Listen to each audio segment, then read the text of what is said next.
in the sea level, and we've certainly seen that today with magnitude 8.8 is a very intense earthquake, and that has pushed the sea level up above the rupture in the sea floor, and that wave then propagates outward from that rupture across the ocean in all directions. When you're seeing the pictures that we're seeing on the screen now, the force of the water, can you just give us an indication of just how strong that force of water coming in on land is? Nothing can stand up to it.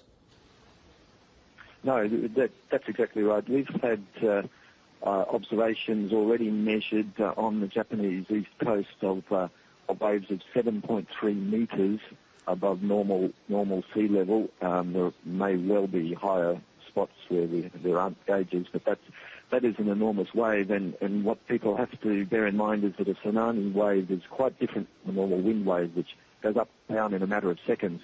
The tsunami wave has a wavelength that can be hundreds of metres, so it's an enormous volume of water. It rises 7 metres and may stay up as water pours in at that height for 10 to 15 minutes before it goes down again. So it's an enormous volume of water, and that's why the force is so great. We've seen a number of devastating earthquakes over the past few weeks. Only a couple of weeks ago, the terrible earthquake in Christchurch, now this in Tokyo. Why are we seeing so much seismic activity now? I don't know that anybody could answer that. Unfortunately, we don't know how to forecast when earthquakes are going to happen.